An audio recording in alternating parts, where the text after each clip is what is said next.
Estamos de regreso esta mañana con Alfredo Figueroa. Buenos días, Alfredo. Buenos días, Carmen. Pues acabamos de escuchar a Carla, a la ciudadana de Hermosillo. Me tiene impactada el caso. Me tiene impactada el caso porque un tuit como el que ella escribió, pues fue sancionado porque ya hay una sentencia en su contra y ella está cumpliendo su sentencia, que ya nos explicó en qué consiste. Pero me parece muy fuerte que tengamos una circunstancia de esta naturaleza en donde el Poder Judicial, en su vertiente electoral, primero en la área correspondiente de Sonora y luego en la Sala Superior corroboró o reafirmó la sentencia a la ciudadana de Hermosillo, Sonora, que se atrevió a decir lo que pensaba en algo que desde mi muy humilde punto de vista, espero que esto no sea motivo de denuncia, en mi muy humilde punto de vista, no tiene violencia política de género, en mi opinión. Claro. Pero bueno, esa es otra opinión. Sí, y aquí sí. entonces estamos frente a la violencia política de género que puede alguien pensar que existió, como el tribunal, y el tema central desde mi punto de vista, que es la libertad de expresión. Absolutamente. Es un filito de cosas. Es un filito, pero es un filón. Es De un realidad, filón. que tiene que ver con todo este ambiente que se está generando en el país de censura al poder.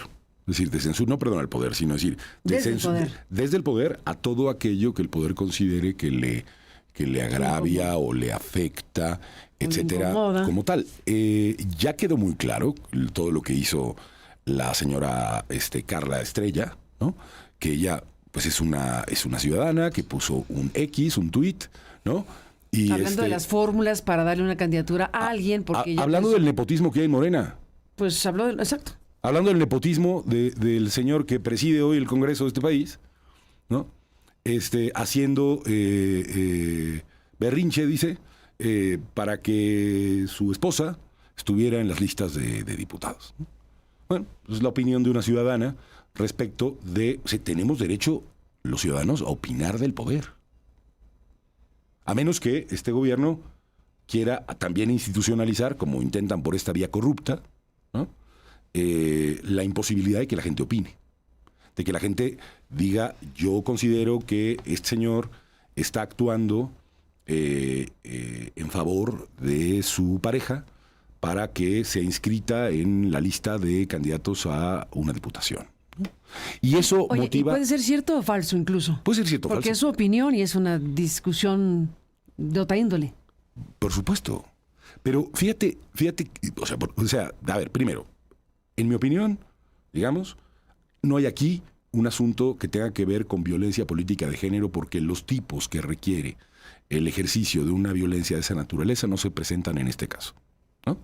Es decir, no hay en esto, digamos, un asunto que tenga que ver sino con el eje de lo principal que se cuestiona. Y lo principal que se cuestiona no es que sea mujer, sino que hay una relación de parentesco, que hay una relación filial, que hay una relación personal, y por lo tanto, recordando al clásico, alguien diría es el orgullo de mi nepotismo lo que estamos viendo aquí, ¿no?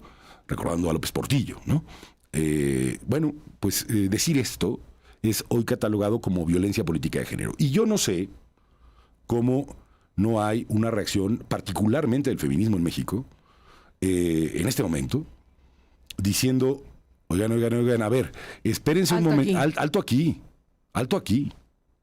Esto, es decir, no puede corromperse de esta manera una figura que tiene que ver con efectivamente impedir que haya una violencia de cualquier tipo en contra de las mujeres perpetrada como por el hecho de serlo, ¿no?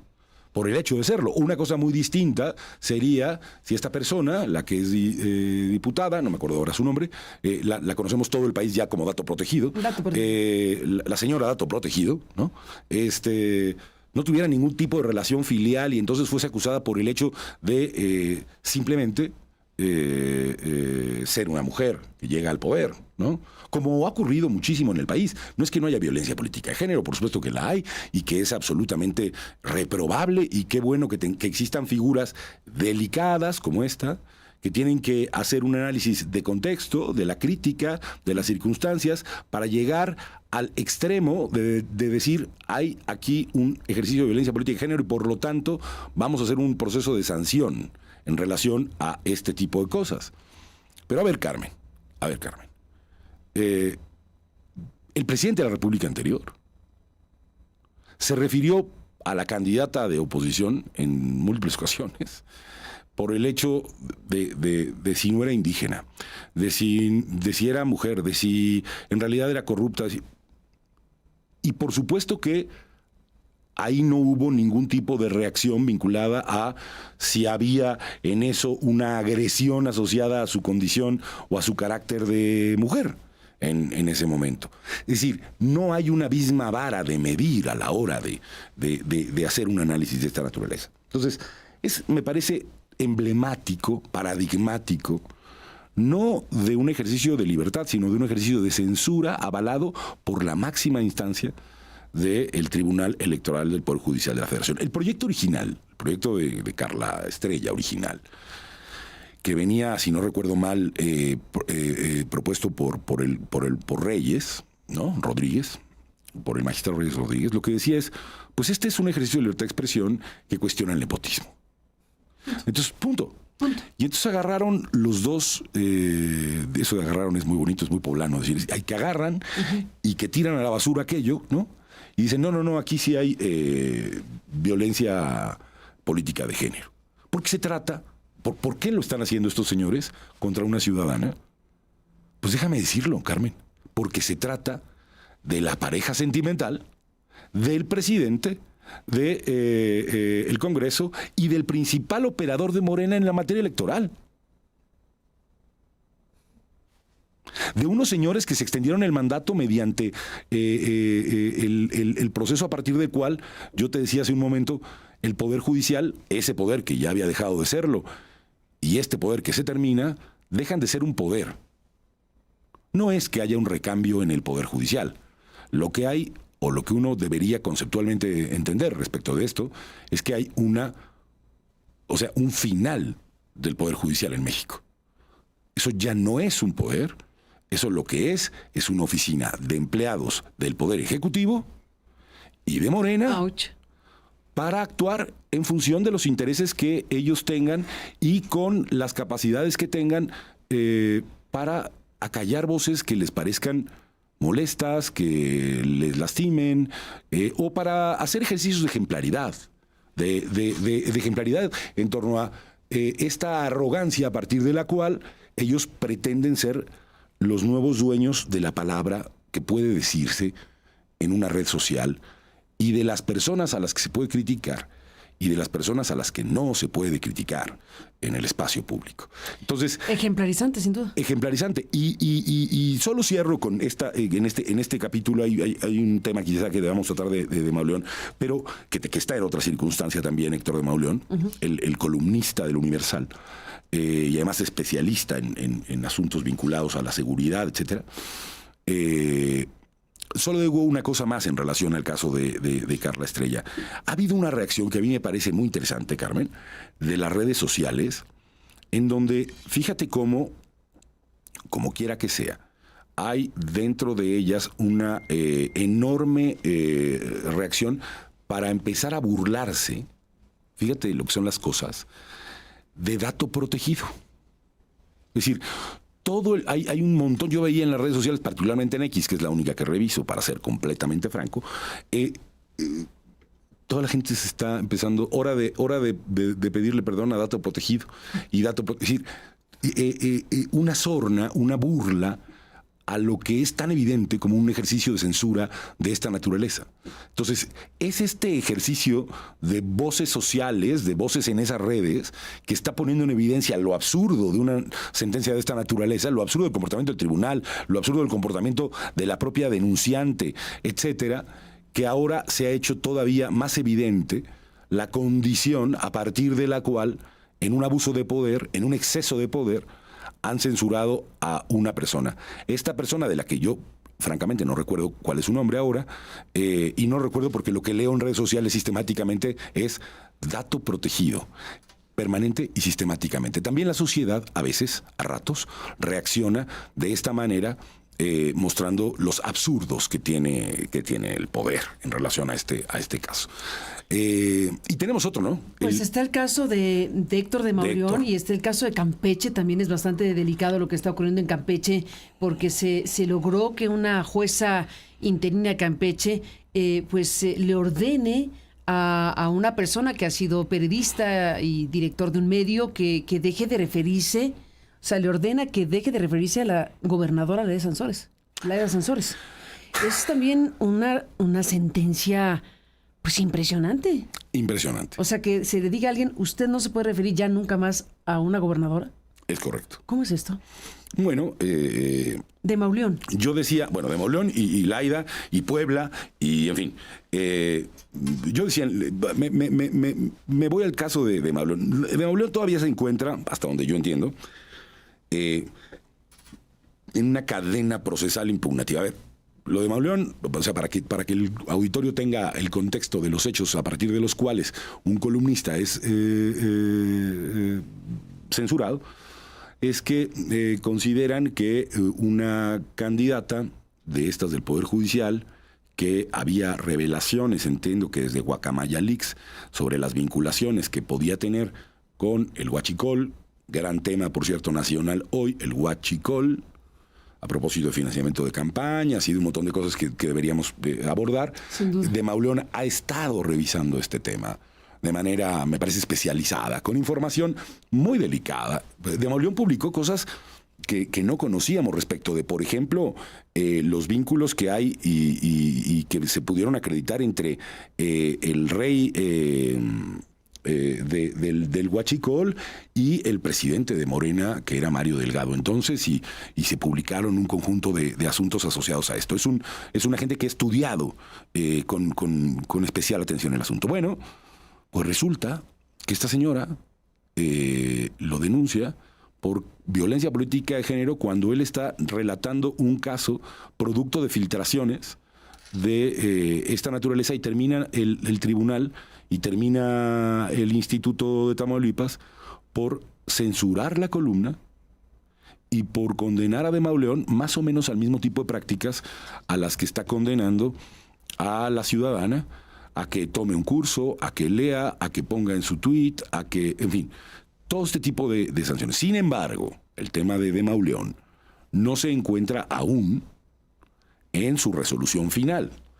Ha sentado la Sala Superior un precedente tremendo con el caso de la ciudadana como tal. Tremendo precedente. Y veremos si es que llega en esta cadena impugnativa en un determinado momento a la Sala Superior.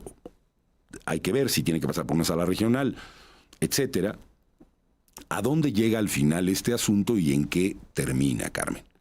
Pero el tema de la violencia política de género y el tema que aparece aquí de lo que ocurre en redes sociales está siendo un medio para censurar a periodistas. Está siendo un medio incluso en el caso de la sentencia de Campeche, de Laida Sansores, que a mí me apena muchísimo que esté implicada en cosas tan autoritarias y penosas al peor estilo de Mario Marín, déjame decírtelo así, ¿no? Que ya sabemos todo lo que hizo en contra de una periodista. Bueno, al peor estilo. Lidia Cacho, que por cierto hay una información importante sobre Lidia Cacho, al peor estilo, ahora le obligan al medio a censura previa, aunque diga la Constitución lo que diga. Tienes a tribunales y autoridades locales con la disposición a agarrar la Constitución y romperla en pedazos con sentencias de esta naturaleza. Déjame leer a Juan Ortiz, que es una persona que tiene una cuenta en X muy interesante, que está siguiendo de cerca los asuntos relevantes de México. Es una persona que encuentra perfectamente el sentido de la resolución de la jueza. Déjame leer lo que dice Juan Ortiz. Juan Ortiz dice: Laida Sansores logra que prohíban a periodistas referirse a ella y le imponen un censor para revisar todo lo que publique. Parece de no creerse, pero es lo que está ocurriendo. Y dice Juan Ortiz explicando, la jueza de control interina de Campeche, Ana Maribel de Atocha Huitz May, ordenó que un interventor judicial, escuchen esto. La jueza de control interina de Campeche ordenó que un interventor judicial revise y apruebe previamente todo lo que publique el periodista Jorge Luis González Valdés y el periódico Tribuna sobre la gobernadora Laida Sansores. Bueno. La medida prohíbe estrictamente que el comunicador mencione, opine o publique imágenes de la mandataria. Y va más allá, dice Juan Ortiz. Cada nota, no puedo creerlo. No puedo creer lo que estoy leyendo. México, nos está oyendo México 2025. No puedo creer lo que estoy leyendo. Y va más allá.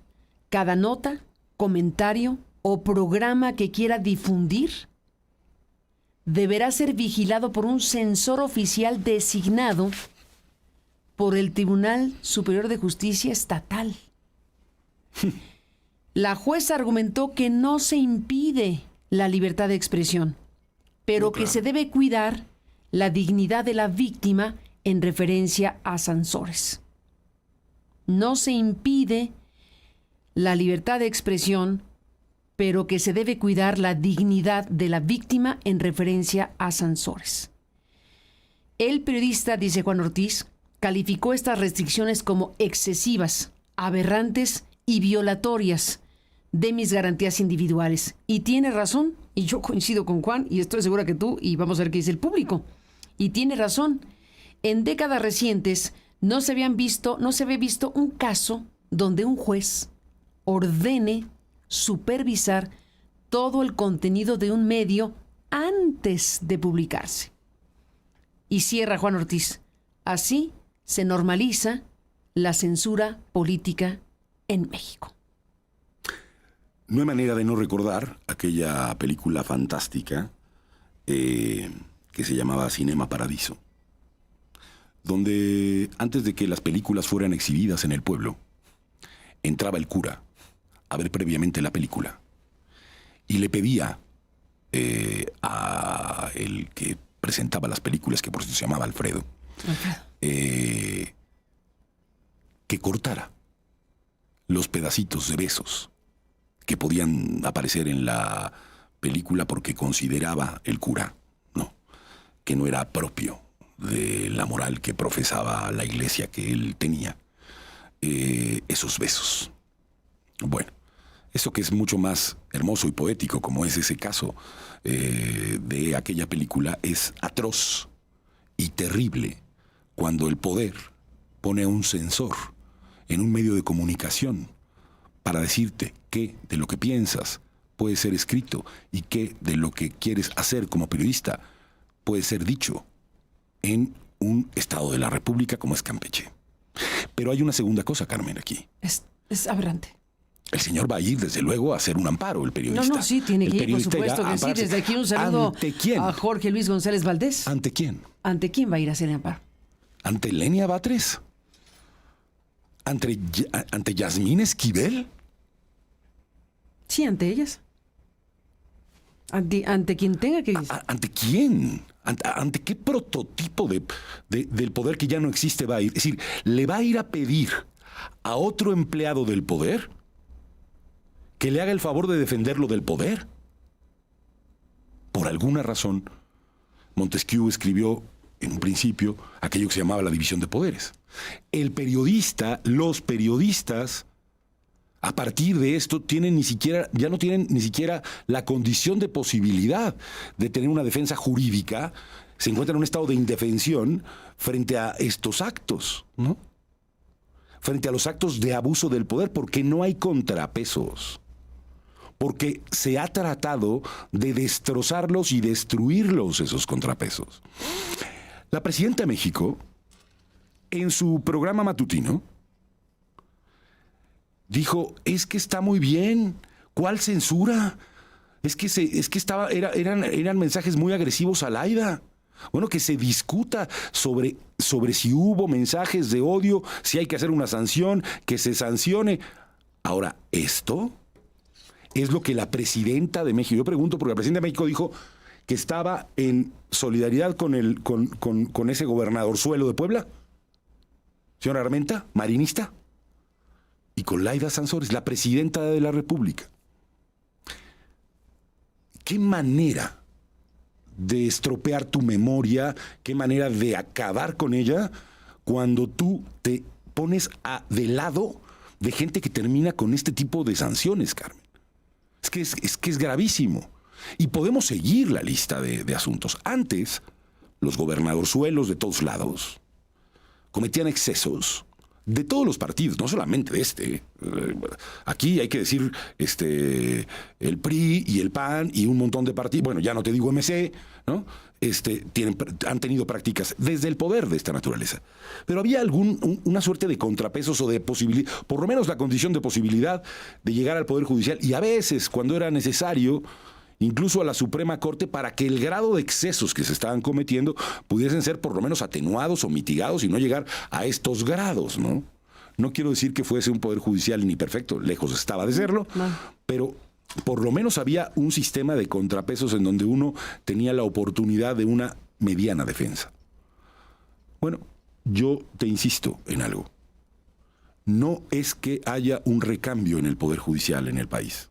Hay una desaparición del Poder Judicial en México. Eso es lo que hoy, en mi opinión, tenemos, Carmen.